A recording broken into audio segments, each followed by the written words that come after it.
ma se Bybel lê oop op haar skoot.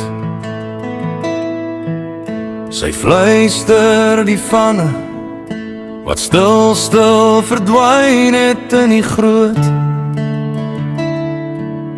Sy roer aan die pootjie, haar hande nog rooi van die werk, maar haar oë is vas op 'n plek vol doringdraad en rook. Trane in die kampvuur, as sy weer van die tente vertel,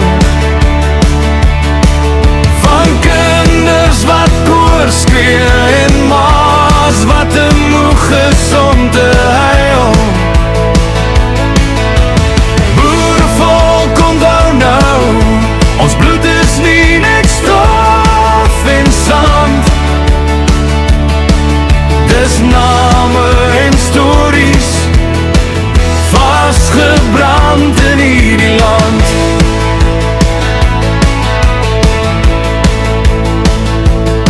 Hy sê, kleinkind, kom nader, ek wys jou die merk op my arm.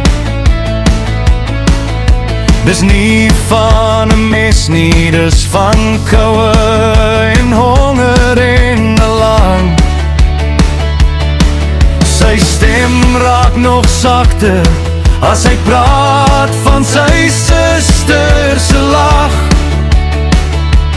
Sy het donker geword in 'n hoek, maar in my kop bly sy helder en lag. Trane in die kampvuur, as hy weer van die tente vertel, van rye wit doekies, so spookhuis op kaal koue veld. Boerevolk, onthou nou, ons bloed is nie net stof en sand. Dis name en stories, vasgebrand in hierdie land. Ons ploeg gooi die bindre, plank, koring en geknieuwste grond, maar elke aar wat ryp word, roep weer daai het in ons mond, dat ons kinders sal weet, hoekom oupa soms stil in die nacht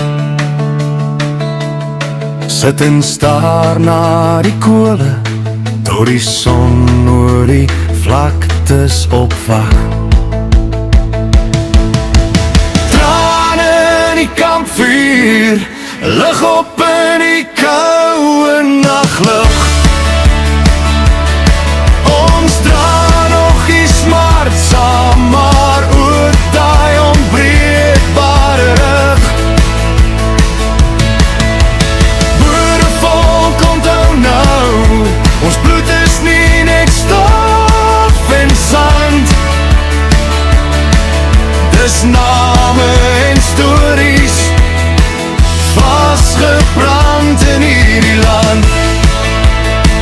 So sing ons sak rond die vuur van doringdraad en stikkende kamp, maar ook van 'n volk wat bly opstaan uit die as van vergete ramp.